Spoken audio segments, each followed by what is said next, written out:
Halo semuanya, selamat datang di podcast Kelompok 5 yang bahas pendidikan dari berbagai sisi. Hari ini kita bakal ngobrol tentang perbandingan sistem pendidikan di 5 negara, yaitu Indonesia, Malaysia, Korea Selatan, Jepang, dan Finlandia. Kita fokus ke 7 aspek penting nih teman. Di antaranya ada struktur pendidikan, rata-rata waktu belajar, jumlah mata pelajaran per hari, proses pembelajaran, syarat menjadi guru SMA, gaji guru SMA per bulan, dan kapan kurikulum telah diperbarui. Kita buat podcast ini tujuannya bukan untuk menentukan siapa yang terbaik, tapi kita melihat nih apa saja yang bisa dipelajari untuk memperbarui sistem pendidikan kita. Langsung aja kita mulai ya teman-teman.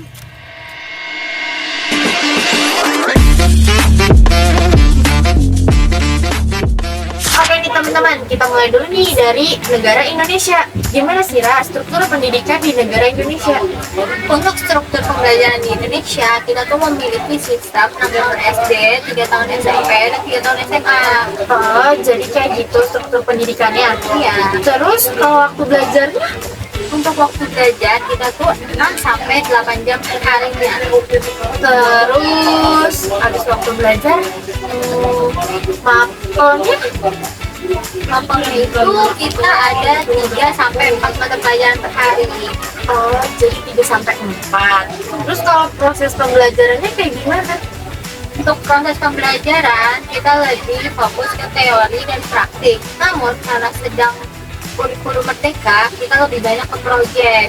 Oh, jadi lebih fokusnya ke project nih. Nah, terus pasti banyak nih dari teman-temannya nanya, syarat jadi guru tuh apa sih? Syarat jadi guru tuh apa? Syarat jadi guru itu kita harus minimal S1 dan punya sertifikat PPG. Jadi kita harus S1 dulu, baru bisa jadi guru. Benar. Terus gajinya gimana kira-kira? Untuk PNS kita itu sekitar 5-7 juta.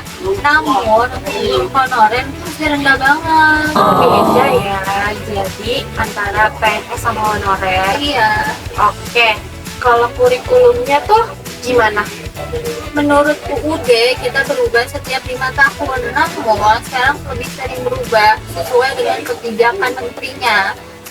Oke, gitu ya teman-teman struktur pendidikan di negara Indonesia.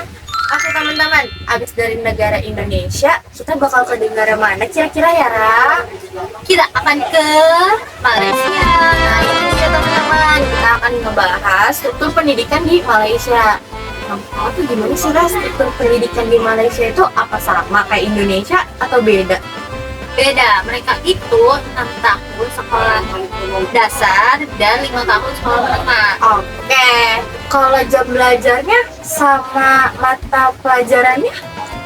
Mereka mata pelajaran dan jam belajar itu sama, 5-7 jam. Oke, kalau struktur pembelajarannya tuh sama atau beda? Mereka itu terstruktur dan belakangan lebih difokuskan ke bahasa Inggris. Oke, jadi beda ya sama Indonesia. Iya.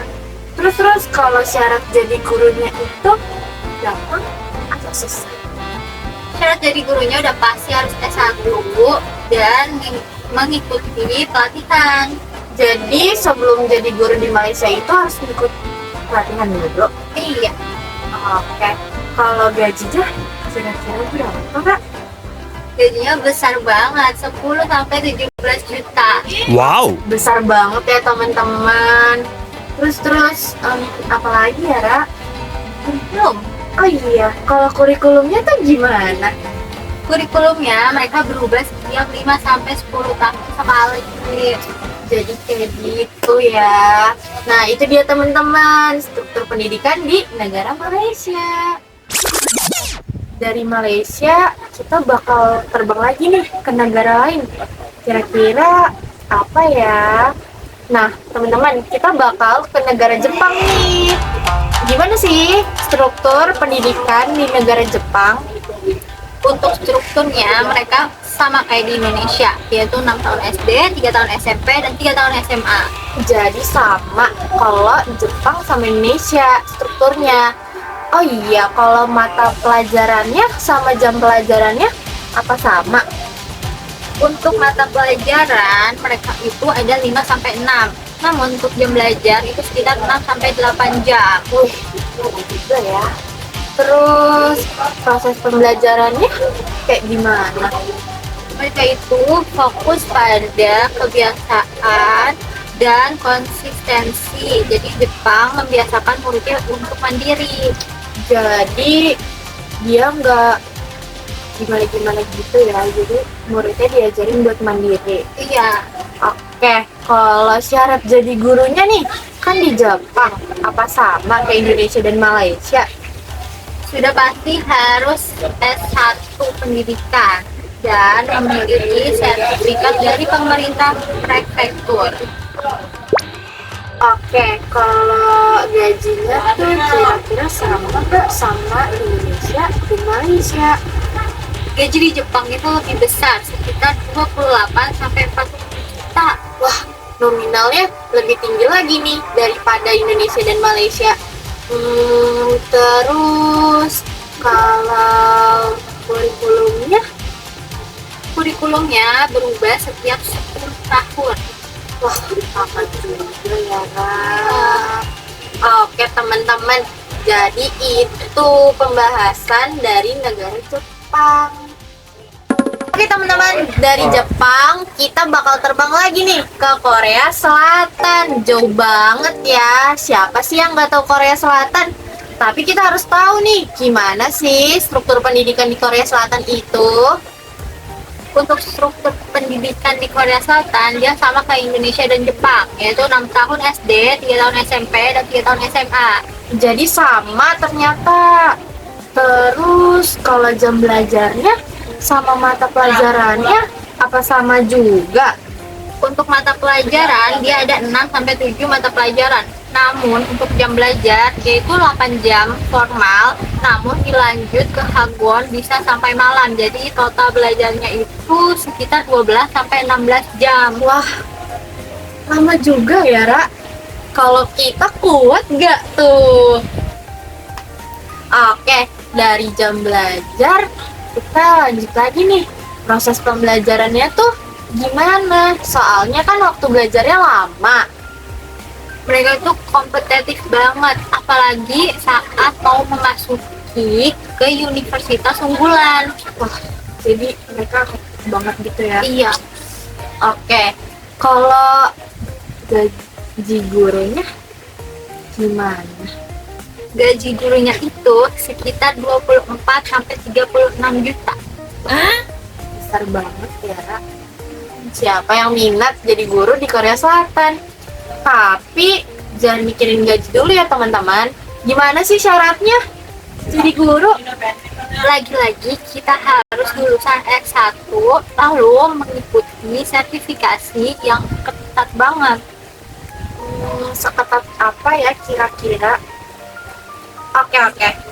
Kita bahas kurikulumnya nih. Gimana sih kalau kurikulum di Korea Selatan itu?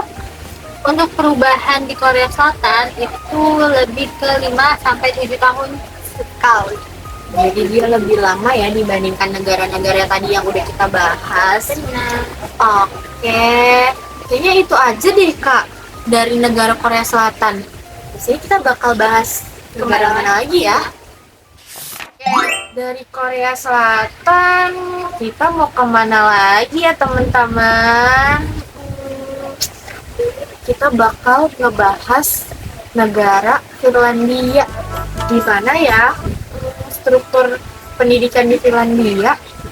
Untuk struktur di Finlandia, mereka itu punya basic education selama 9 tahun dan tidak memiliki tekanan terhadap ujian.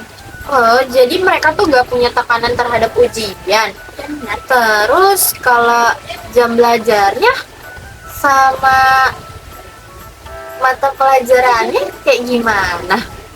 Untuk mata pelajarannya, mereka ada 3 sampai 5 mata pelajaran per hari.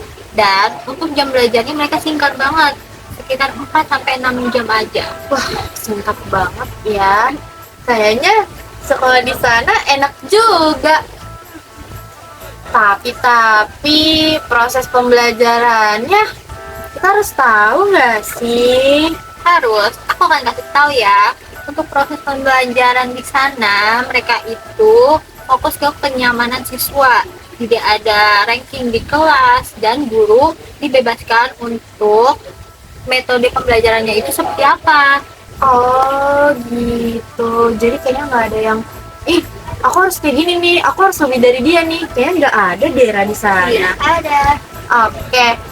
Abis dari itu aku mau nanya, gimana sih syarat jadi gurunya? Syarat jadi guru di sana lebih ketat. Kita harus punya gelar S2. Wih, ternyata di Finlandia ketat juga ya syaratnya. Kalau syaratnya ketat, gajinya? Karena syaratnya ketat, gajinya juga besar, sekitar 41 sampai 60 juta. Wah, besar banget nih teman-teman gaji di Finlandia. Tapi syarat jadi gurunya juga ketat. Kita nanya apa lagi ya? Kurikulumnya, gimana sih kurikulumnya? Kurikulumnya itu sangat jarang berubah, mereka sekitar 10 tahun. Jadi itu ya teman-teman yang udah kita bahas perbandingan tentang pendidikan di 5 negara. Jadi tiap negara itu beda struktur, kita nggak bisa samain. Dan kita juga nggak boleh nih ngebanding-bandingin, oh negara ini kayak gini, negara ini kayak gini. Karena setiap negara itu punya konsep sendiri. Betul, tapi kita bisa belajar dari kelebihan negara lain dan bisa kita sesuaikan dengan kebutuhan di negara kita. Oke, terima kasih ya teman-teman sudah mendengarkan podcast kita. Sampai jumpa lagi. Bye-bye.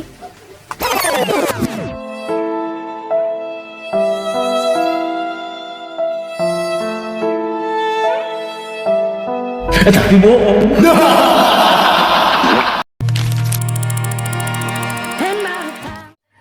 Kesimpulan dari podcast ini, Indonesia dan Malaysia mirip struktur, Korea dan Jepang intens dan akademik, Finlandia paling santai tapi justru sangat efektif.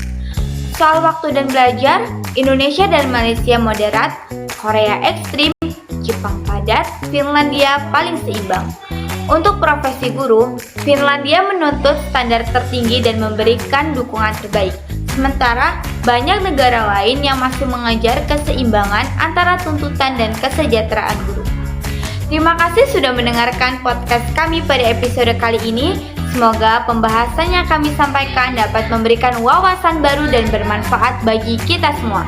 Kami juga berharap materi ini dapat menjadi refleksi bersama untuk memahami topik yang telah dibahas secara lebih mendalam. Sampai di sini episode kali ini saya ucapkan terima kasih atas perhatian teman-teman semuanya. Sampai jumpa dan tetap semangat untuk terus belajar.